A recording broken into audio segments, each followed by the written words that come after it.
Hey homeschool moms, I thought I'd hop on here and give you guys a look at this new curriculum. It's new to me anyways, it's not new, but it is new to me. It is called Poetry for the Grammar Stage and it is from Memoria Press. And we have been doing this for a week, 2 weeks now, and I am really enjoying it. And I was surprised that my kids are actually enjoying it as well.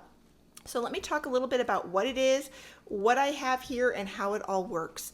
So, of course, this is a poetry curriculum. It is for the grammar stage. This is from Memoria Press, which follows a Christian classical Christian model of education. So the grammar stage is the first stage, kind of elementary up into about 6th or 7th grade, depending on, your student and their learning abilities.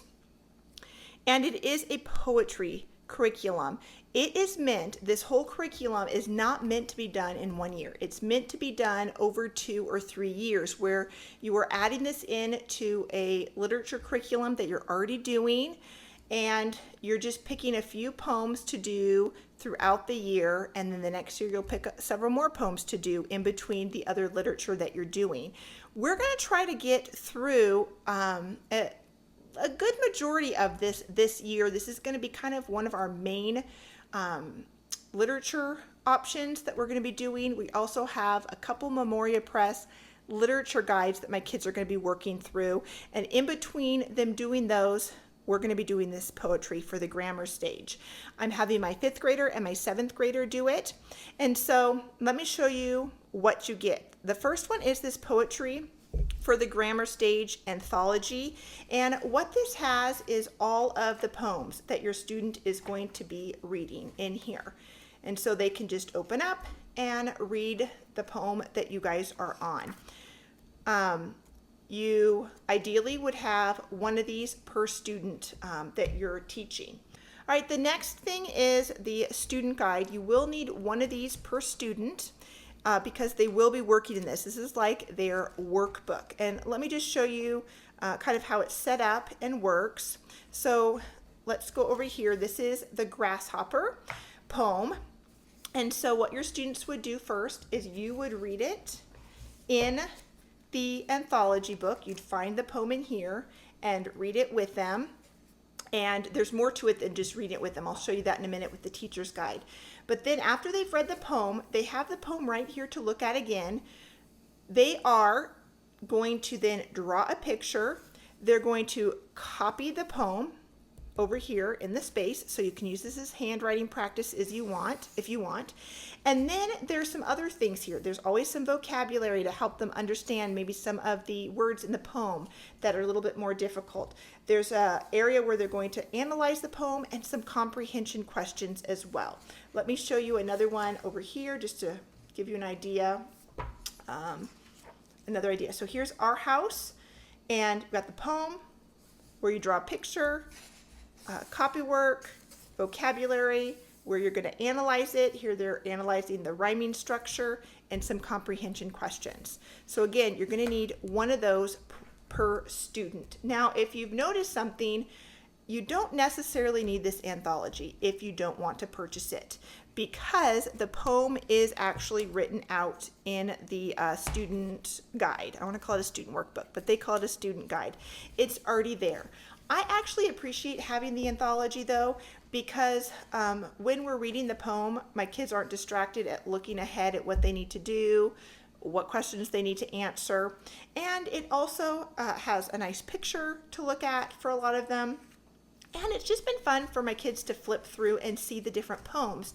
And we're not necessarily doing the poems in order. And so if they're flipping through and they find a poem that they really enjoy, we'll go ahead and do that one and analyze it here in the student guide. So it's just been nice to have this just to flip through. When we're done with the curriculum, we'll have just a nice poetry book of poems that we can put on our shelf.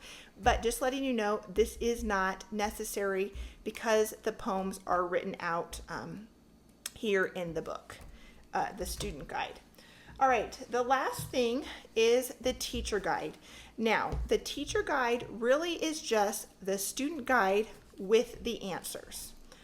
So here is a poem Obviously, they're not going to draw a picture for you or rewrite it. So this just looks like the student guide right off.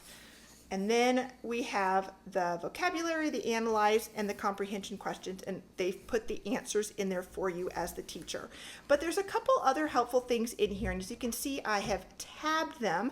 And so this first tab here is how to teach a poem. And so they just walk you through how to teach a poem. And so I have marked that because as we read a poem, I do what it says. It says teach the poem from heart. So I'm going to read the poem with the students. They're going to read it out loud, and then we're going to work through all of this for each poem that we do.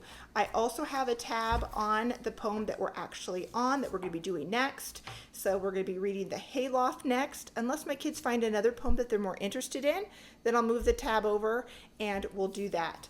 One of the things that I have been doing is I have been highlighting anything that I need to teach my kids. So I needed to teach my kids about rhyme scheme. I needed to teach them about alliteration when we were working through the poem. So we read it in here, and then as we read it in here, I then worked through this section with them, and we talked about all of this, and I introduced, one of the steps in here is to talk about some of the different literary poetry terms and stuff. And so I just looked ahead and I've highlighted the two things that I need to talk to my kids about and teach them. Now you might be going, oh, I don't really know how to explain rhyme scheme or alliteration. Well, that is what this third tab in the back is for. If I can get to it here. The third tab is a glossary, and so it has all of those terms here for you, and it explains them. And so I just read this to my kids, and I'm a lot of times I'm learning along with them because I don't remember poetry very well. So this is just a really simple way to teach poetry in the younger years with your kids. We've been enjoying it. I've been learning a lot because I've never been a huge poetry fan.